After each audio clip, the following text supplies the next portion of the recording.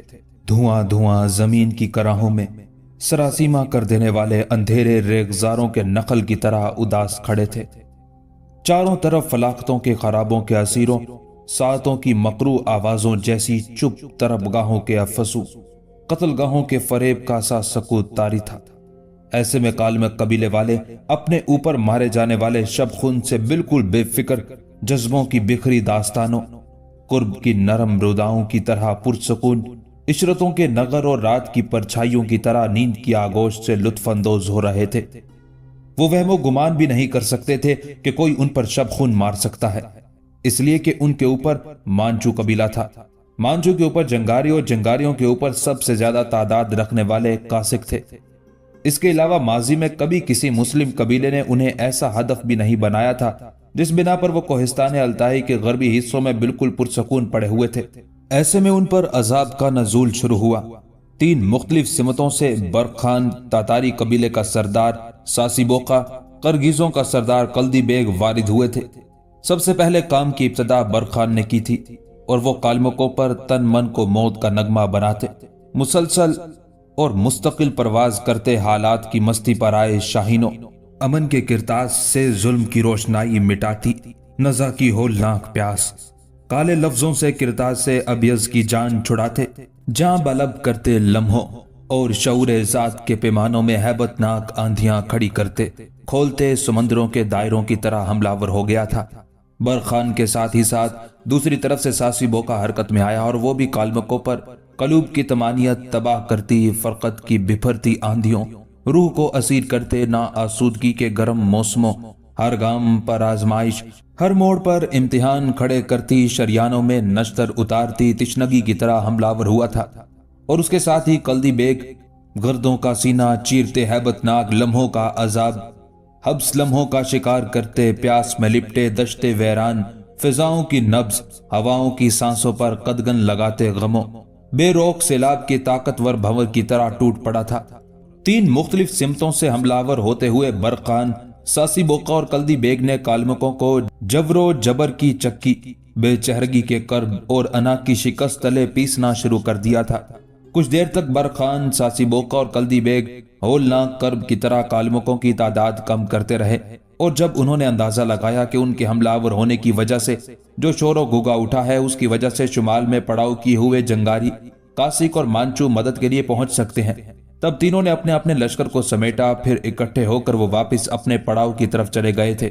اگلے روز جب سورج چڑھ آیا تب مانچو قبیلے کا سردار دورچی، کالمکوں کا سردار کویون، جنگاریوں کا سردار اوسو خان، تینوں اپنے کچھ اور عمرہ اور سالاروں کے ساتھ کاسکوں کے پڑاؤ میں اس جگہ آئے جہاں ایک کھلی جگہ کاسک قبیلے کا سردار اونق خان، اس کی دونوں بہنیں الجائے خاتون اور اگتائے ماں ساتیبک، باپ دیوداد اور بہت سے کاسک سالار اور عمرہ بیٹھے ہوئے تھے۔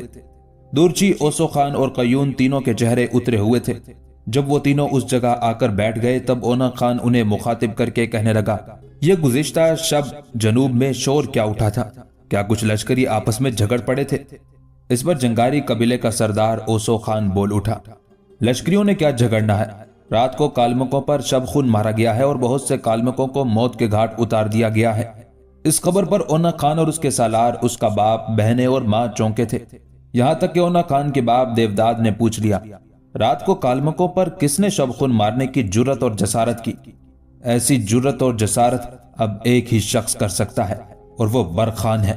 رات کو برخان نے میرے قبیلے پر ہولناک شب خون مارا، قیون نے شکوہ بھری آواز میں کہنا شروع کیا تھا۔ اس نے میرے بہت سے جنگجوؤں کو موت کے گھاٹ اتار دیا۔ اس نے یہ حملہ میرے قبیلے پر 3 اطراف سے کیا تھا، جنوب، مغرب اور شمال سے، اور پھر کامیاب شب خون کے بعد وہ واپس چلا گیا۔ یہ خبر سن کر اونق خان ہی نہیں، اس کا باپ، ماں، بہنیں بھی اداس اور افسردہ ہو گئے تھے، یہاں تک کہ اونق خان نے کالمک قبیلے کے سردار قیون کو مخاطب کیا، قیون، اندازن تمہارا کتنا نقصان ہوا ہوگا؟ جواب میں دکھ کا اظہار کرتے ہوئے قیون کہنے لگا، انہوں نے کم از کم ہمارے 400 آدمیوں کو موت کے گھاٹ اتار دیا ہے اور شب خون مارنے کے ساتھ ہی ہمارے قبیلے کا کافی سامان بھی اٹھا کر لے گئے ہیں۔ اونق خان جواب میں کچھ کہنا چاہتا تھا کہ اس بار اونق خان کا باپ دیوداد ناپسندیدگی کا اظہار کرتے ہوئے بول اٹھا، اوسو خان، تم نے اپنے جنگاری قبیلے کے ساتھ باشکیریوں سے ٹکرانے میں پہل کی تھی، حالانکہ باشکیریوں کا قصور کوئی نہیں تھا، وہ حسب معمول ترکستان اور سائبیریا کے اندر ہمارے پہلو با پہلو چراگاہوں کی تلاش میں سرگرداں رہتے تھے، لیکن تم نے نہ جانے کس دشمنی کی بنا پر باشکیریوں پر شب خون مارا اور ان کے 200 افراد کو موت کے گھاٹ اتار دیا۔ اوسو خان، تم جانتے ہو تمہارے قبیلے کے اس طرح باشکیریوں پر حملہ آور ہونے سے جو 200 افراد موت کے گھاٹ اتارے گئے تھے ان میں باشکیری قبیلے کے سردار برخان کے ماں باپ، بہن بھائی بھی شامل تھے۔ اس سے پہلے برخان عیا نہیں ہوا تھا، کسی کو خبر تک نہ تھی کہ وہ ایسا جواں مرد، طاقتور اور ناقابل تسخیر تیغزن ہے۔ تم لوگوں نے اسے عیاں کر دیا ہے، تم لوگوں نے اس پر زخم لگا کر اسے انتقام کی دہلیز پر کھڑا کر دیا ہے۔ اوسو خان، تو نے اپنے قبیلے کے جنگجوؤں کے ساتھ باشکیریوں پر حملہ آور ہو کر ان کے 200 افراد کو موت کے گھاٹ اتارا۔ آج برخان اپنا رنگ دکھانا شروع ہو گیا ہے اور اس نے کالمکوں کے 400 افراد کو موت کے گھاٹ اتارا ہے اور کالمکوں کی لوٹ مار بھی کر گیا ہے۔ اوسو خان، لوٹ مار تو تم نے بھی کی تھی، پر وہ لوٹ مار اب ہمارے سب قبائل کے لیے بڑی مہنگی پڑے گی۔ اونق خان کا باپ دیوداد جب خاموش ہوا تب اونق خان چھاتی تانتے ہوئے کہنے لگا، بابا، تم کس قسم کی گفتگو کرتے ہو؟ ابھی تو کام کی ابتدا ہوئی ہے۔ اگر برخان نے کالمکوں پر کامیاب شب خون مار لیا ہے تو وقت بتائے گا ہم اس برخان کا کیا حشر کرتے ہیں۔ جب ہم اس پر شب خون ماریں گے اور اس کے ہی نہیں، قازقوں، قرگیزوں، تاتاریوں اور بلغاریوں کا قتل عام کریں گے تو مسلمانوں کے سارے قبیلے ہمارے سامنے جھکنے پر مجبور ہو جائیں گے۔ اونق خان کے خاموش ہونے پر اس کا باپ دیوداد تنزیہ سے انداز میں اس کی طرف دیکھتے ہوئے کہنے لگا، اونق خان، یہ سب خام خیالی ہے، اس کے علاوہ کچھ نہیں۔ یاد رکھنا، ہم نے خود اپنی کم عقلی سے برخان کو اپنے پیچھے لگا لیا ہے۔ تمہارے مقابلے سے پہلے کیا کوئی جانتا تھا کہ برخان ایسا نایاب تیغزن ہے اور ایسا پرقوت اور طاقتور جوان ہے؟ باشکیری قبیلے والے تو ان علاقوں کے اندر بڑی گمنام سی زندگی بسر کر رہے تھے، اب باشکیریوں کا برخان کی وجہ سے چاروں طرف بول بالا ہونا شروع ہو گیا ہے۔ تم کہتے ہو جب تم ان پر شب خون مارو گے تو ان کا حشر نشر کر دو گے۔ یاد رکھنا، ابھی تو یہ قبیلے ہی ہمارے خلاف حرکت میں آئے ہیں، ابھی ازبک باقی ہیں، اور تم جانتے ہو ازبکوں کا سردار شیبانی خان کیسا وحشتناک اور ہولناک انسان ہے۔ وہ ابھی اپنے کاموں میں لگا ہوا ہے، وہ اپنی پرانی سلطنت کو بحال کرنے کے پیچھے پڑا ہوا ہے۔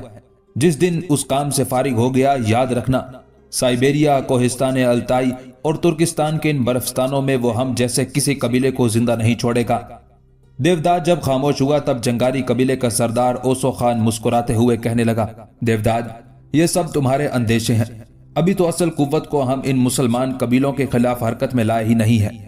دیوداد، تم جانتے ہو روسی طاقت اور قوت ہماری پشت پر ہے، اور روسی حکمرانوں نے کئی بار ہماری طرف پیغام بھیجے ہیں کہ ان علاقوں میں اگر مسلمانوں کی طرف سے انہیں کوئی خطرہ ہو تو وہ ہمیں مدد فراہم کریں گے۔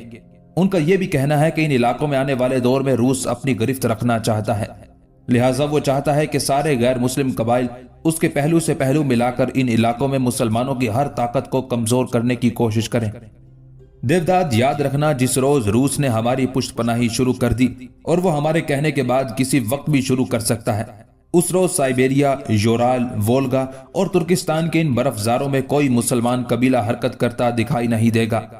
اوسو خان جب خاموش ہوا تب بڑی کرب خیزی میں اونق خان کا باپ دیوداد کہنے لگا، میں مانتا ہوں ان علاقوں میں روس سارے غیر مسلم قبائل کی مدد کرے گا، پر یہ تو سوچو، ان علاقوں میں اگر روس نے ہماری پشت بانی کی، مسلمانوں کے مقابلے میں ہماری مدد کرنا شروع کر دی، اور ان مسلمان قبیلوں نے اگر روس اور ہمارے خلاف کریمیا کے تاتاری قبیلے، طاقتور سلطان یا عثمانی ترکوں کے سلطان سے مدد مانگ لی، تب دیوداد کے ان الفاظ پر جنگاری قبیلے کا سردار اوسو خان کچھ سوچنے پر مجبور ہو گیا تھا، یہاں تک کہ اونق خان کے باپ دیوداد نے پھر کہنا شروع کیا، اوسو خان، میری ایک بات یاد رکھنا، جس دن ان علاقوں میں روس کھل کر مسلمانوں کے خلاف حرکت میں آ گیا، اس موقع پر اگر عثمانیوں کے سلطان یا کریمیا کے تاتاری سلطان نے روس کو آنکھیں دکھائی تو یاد رکھنا ان دونوں مسلمان قوتوں کے سامنے روس جھاگ کی طرح بیٹھ جائے گا۔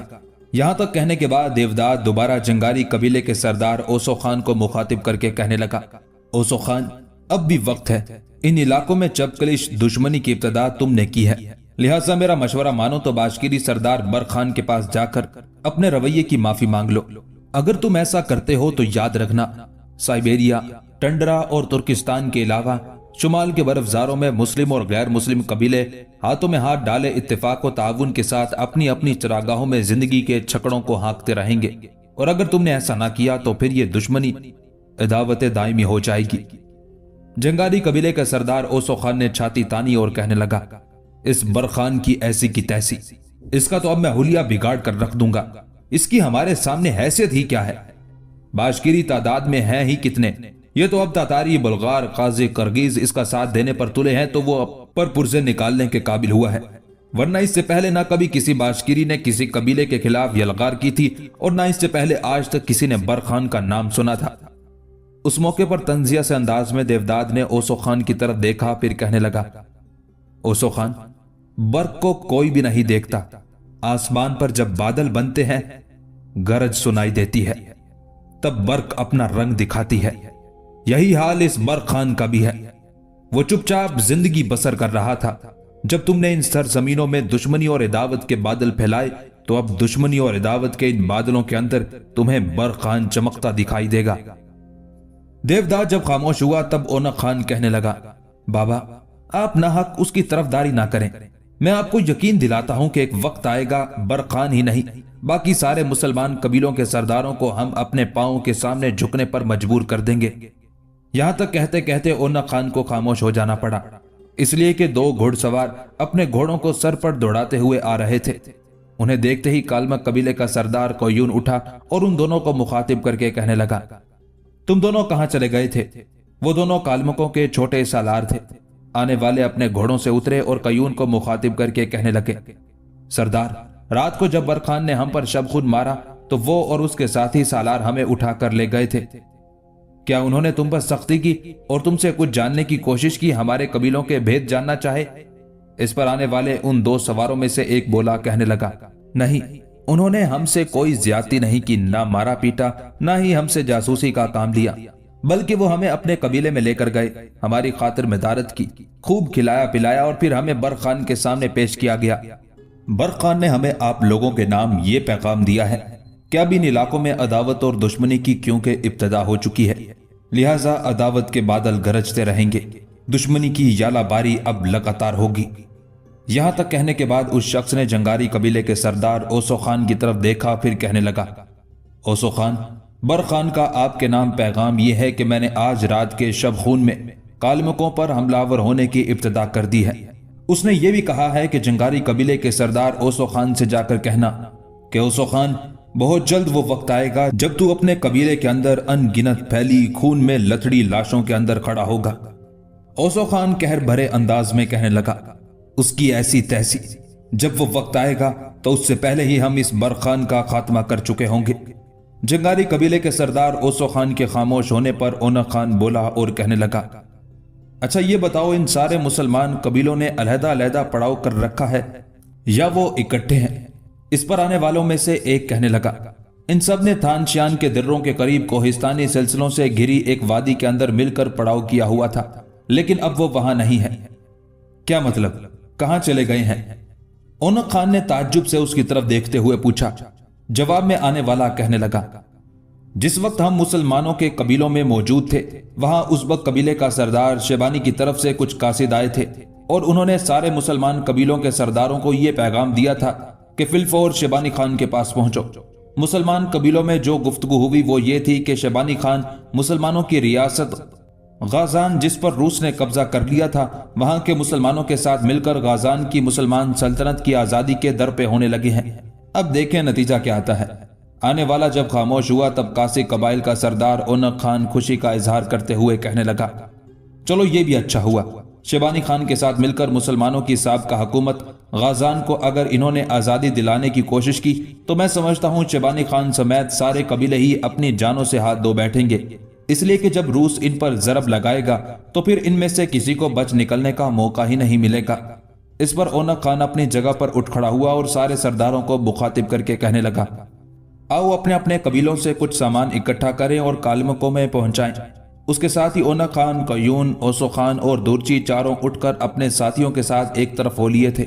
ان کے جانے کے بعد حسین اور خوبصورت الجائے، اس کی چھوٹی بہن اغتائے، دونوں اس جگہ آئی جہاں ان کا باپ دیوداد اور ماں ساتھی بک بیٹھے ہوئے تھے۔ اغتائے اپنے باپ کے پاس بیٹھ کر اپنی تھوڑی اپنے باپ کے گھٹنوں پر رکھتے ہوئے بڑے پیار اور محبت میں کہنے لگی، بابا آپ ان لوگوں کی گفتگو میں نہ بولا کریں، یہ سب لوگ آپ کی گفتگو کو ناپسند کرتے ہیں، اور پھر ہمیں کیا ضرورت ہے کہ ہم مسلمانوں کے سلسلے میں بحث میں پڑیں، اور پھر آپ برخان کی طرفداری کیوں کرتے ہیں؟ ہمارا اس سے کیا رشتہ، کیا رابطہ؟ اگر ہمارے سردار مل کر اس پر ضرب لگاتے ہیں اور اسے اپنے سامنے جھکاتے ہیں تو اسی میں ہماری خوشی، اسی میں ہماری بقا ہے۔ یہاں تک کہنے کے بعد اغتائے رکی، پھر شکوہ بھری آواز میں اپنے باپ کو مخاطب کر کے کہنے لگی، بابا میری بہن الجائے جو اغوا ہوئی تھی تو کیا وہ خود بھاگ کر گئی تھی؟ جب سے باشکیری قبیلے سے ہو کر آئی ہے، بھائی اونق خان پہلے کی طرح اس سے کھل کر نہیں بولتا، اس میں میری بہن کا کیا قصور ہے؟ اغتائے کے ان الفاظ کے جواب میں بڑے پیارے انداز میں دیوداد نے الجائے کو اپنے قریب بلایا۔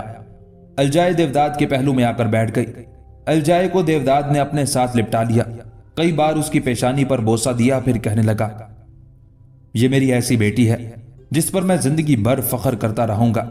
دیکھ بیٹی، تو نے جو اپنی بہن کی وکالت کی ہے تو میں سمجھتا ہوں اونق خان سے متعلق تو نے جو کہا ہے یہ درست نہیں ہے۔ اونق خان ایک بہن کی حیثیت سے جس قدر الجائے خاتون کو پسند کرتا ہے کسی کو بھی نہیں کرتا۔ تو جانتی ہے تیری بہن کی شخصیت ان سارے قبائل میں اعلیٰ اور انتہائی پسندیدہ ہے۔ اونق خان کا رویہ میں جانتا ہوں عارضی طور پر الجائے کے ساتھ اچھا نہیں ہے، لیکن وہ بہت جلد ٹھیک ہو جائے گا۔ فی الحال اسے برخان کے ہاتھوں اپنی شکست کا بڑا قلق اور دکھ ہے، اور وہ یہ خیال کرتا ہے کہ یہ شکست اسے اپنی بہن الجائے کی وجہ سے ہوئی۔ نہ الجائے اغوا ہو کر باشکیریوں کے پاس جاتی اور نہ برخان اسے مقابلے کی دعوت دیتا۔ یہاں تک کہنے کے بعد دیوداد جب خاموش ہوا تب الجائے خاتون اپنے باپ کی طرف دیکھتے ہوئے کہنے لگی، بابا یہ بھی سب کچھ بھائی کی وجہ سے ہوا ہے۔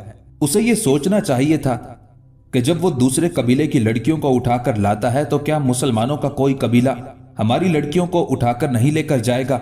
اس نے برخان کو خود اپنے اوپر حاوی کیا ہے۔ بابا اس سے پہلے ان علاقوں میں برخان صرف باشکیری قبیلے کے سردار کی حیثیت سے جانا پہچانا جاتا تھا۔ کسی کو اب تک یہ خبر نہ تھی کہ وہ ایک شہزور نوجوان ہے۔ کسی کو خبر نہ تھی کہ باشکیری سالار برخان تیغ زنی اور حرب و ضرب کے ہنر میں بڑا نایاب، بے مثل اور بے نظیر ہے۔ میرے بھائی نے ایک طرح سے خود برخان کی صلاحیتوں کو اجاگر کیا ہے۔ نہ یہ مسلمان قبیلوں کی لڑکیاں اٹھانے کی کوشش کرتا اور نہ ہی قرگیزی قبیلے کے لوگ مجھے اٹھا کر باشکیریوں کے ہاں لے جاتے۔ قرگیزیوں نے یہ سارا کام بڑی منصوبہ بندی سے کیا تھا۔ میرے خیال میں قرگیزی ہی نہیں، بلغاری، تاتاری، قازق سب جانتے تھے کہ باشکیری قبیلے کا سردار برخان ہمت، جواں مردی اور قوت میں جواب نہیں رکھتا، اور یہ کہ تیغ زنی میں کوئی اس کا مقابلہ نہیں کر سکتا۔ اسی بنا پر وہ مجھے اٹھا کر برخان کے قبیلے میں لے گئے تاکہ برخان کا اونق خان کے ساتھ مقابلہ ہو۔ اور بابا تم نے دیکھا برخان کیسی آسانی سے بھائی اونق خان پر غالب آ گیا تھا۔ یہاں تک کہنے کے بعد الجائے تھوڑی دیر کے لیے رکی، کچھ کہنا چاہتی تھی کہ اس کا باپ دیوداد بول اٹھا، بیٹی تو نے جو کچھ کہا ہے درست ہے۔ میں سمجھتا ہوں برخان اونق خان سے بہت اونچا ہے۔ پہلی بات جو دیکھ کر مجھے اونق خان کی شکست اور ہار کا اندیشہ ہو گیا تھا وہ یہ کہ جس وقت اونق خان نے برخان کو اپنی تلوار پیش کی اس نے تلوار لینے سے انکار کر دیا۔ اپنی تلوار استعمال کرنا چاہیے، اور جب اس کی تلوار کا وزن کیا گیا تو اس کی تلوار اونق خان کی تلوار سے بھاری تھی۔ وہیں سے میں نے اندازہ لگا لیا تھا کہ برخان کوئی عام نوجوان نہیں ہے۔ جو شخص اونق خان کی تلوار سے بھاری تلوار استعمال کرتا ہے وہ یقیناً پھر اونق خان پر بھی بھاری ثابت ہوگا۔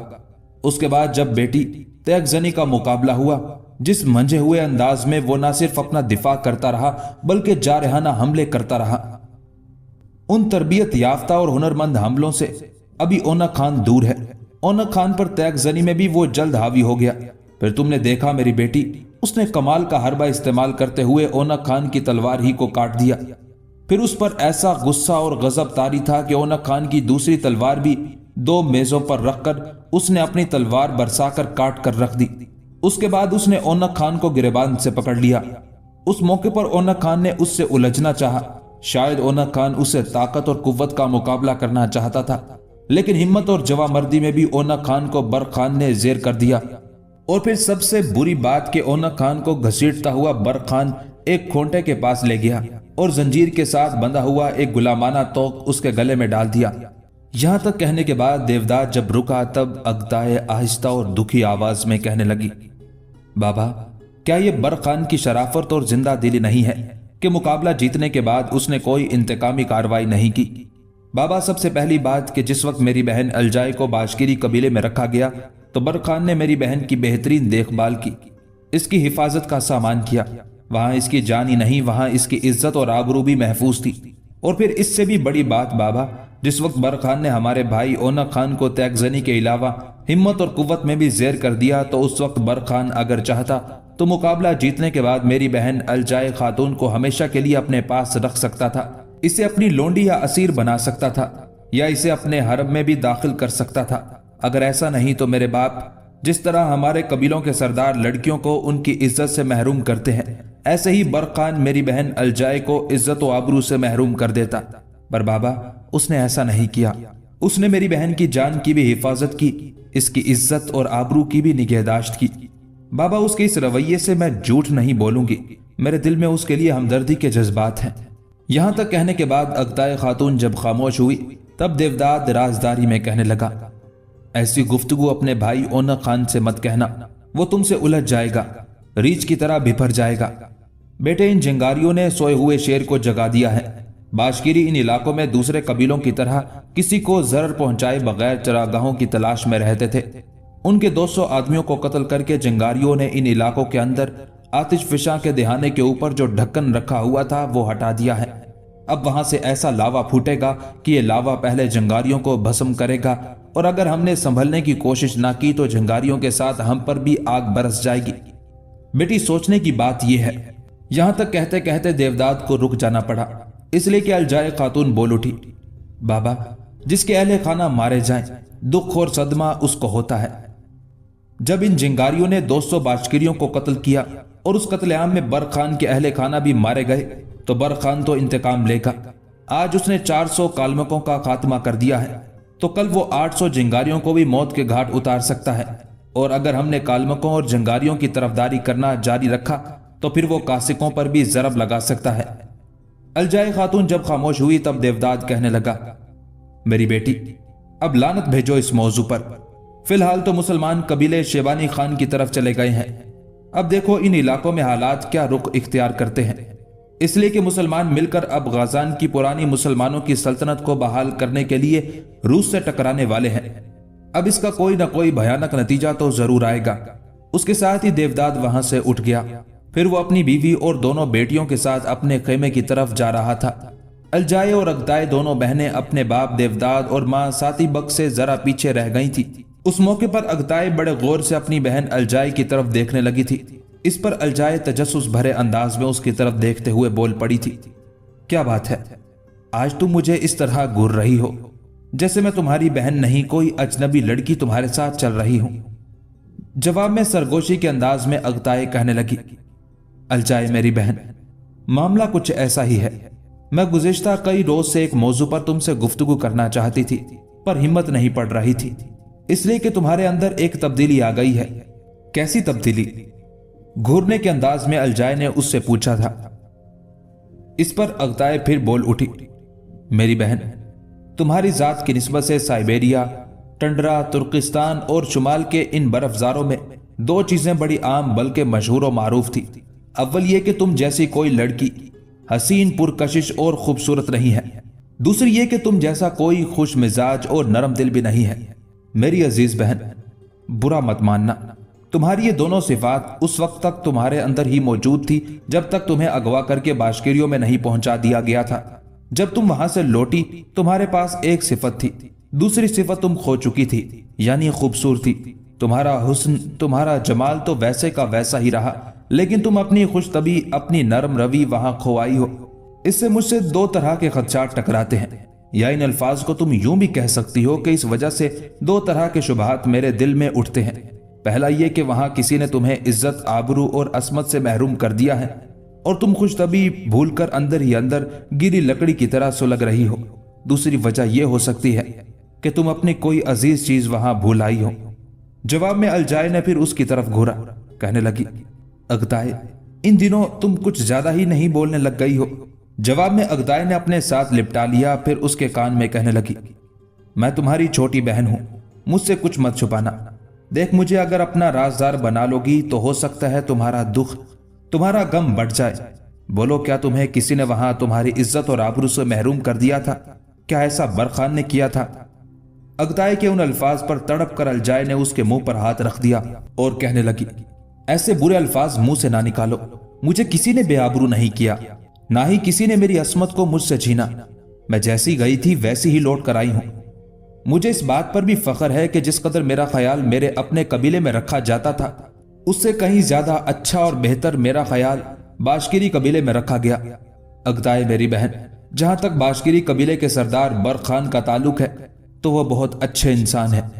میرے ساتھ ان کا سلوک بڑا ہمدردانہ تھا، انہوں نے ہمیشہ میری عزت، میرا احترام کیا۔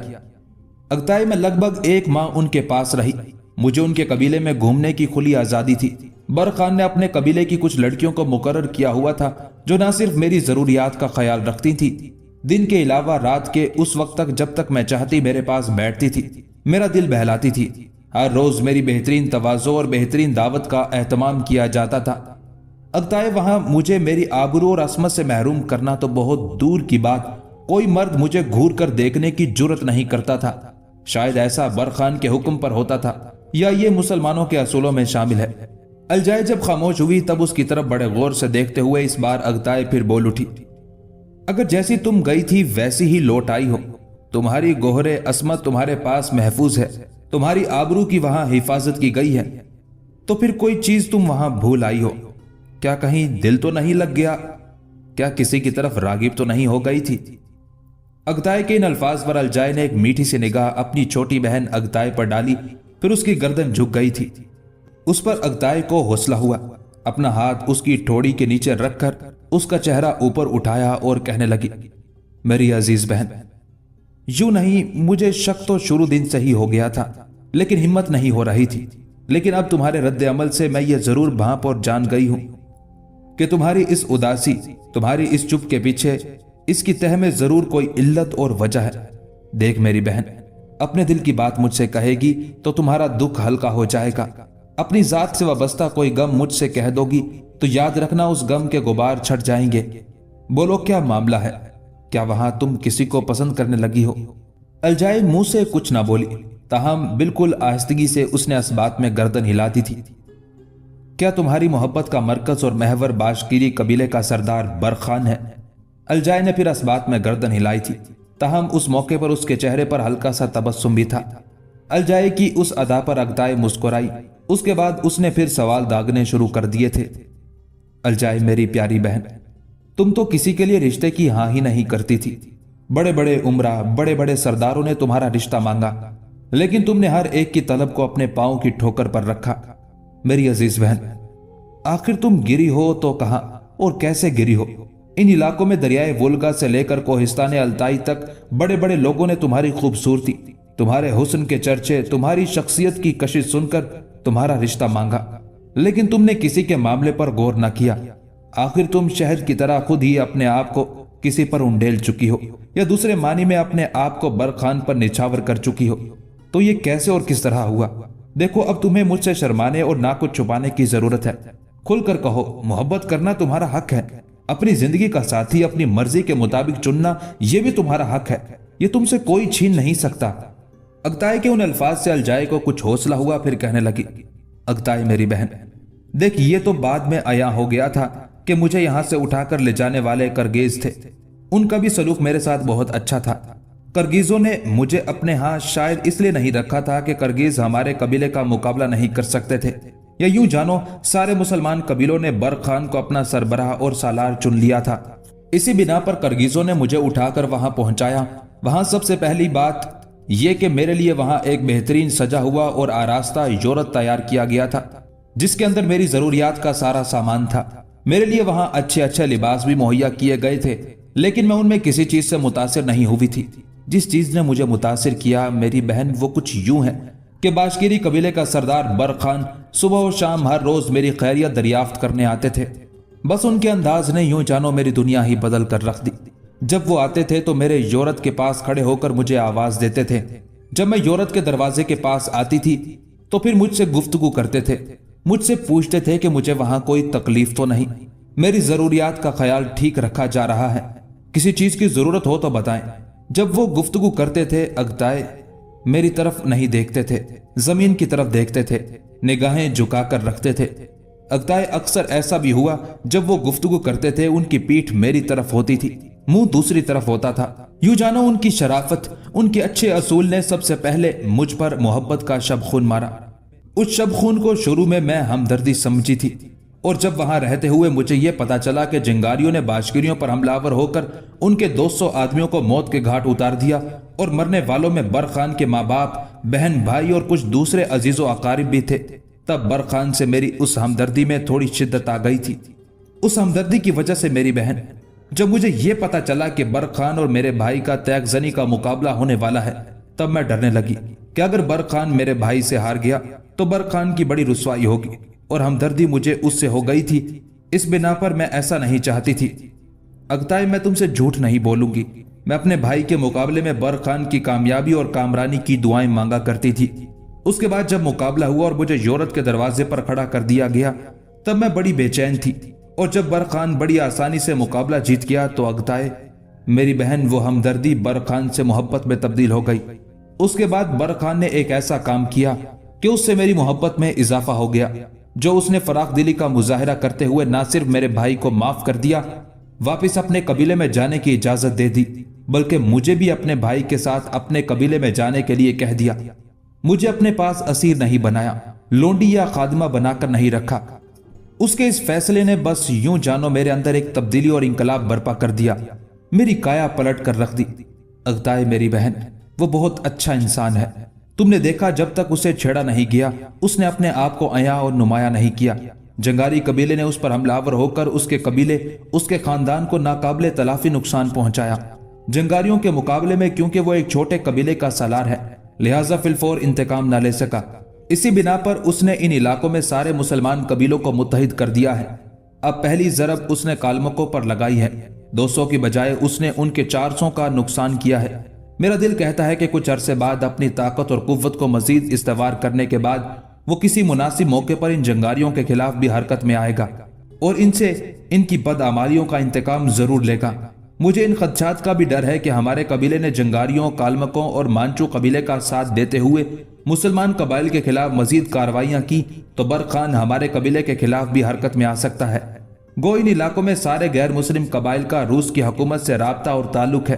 روسی حکومت چاہتی بھی ہے کہ ان علاقوں میں سارے مسلمان قبائل کو زیر کر کے یہ سارے علاقے اپنے تسلط میں کر لے۔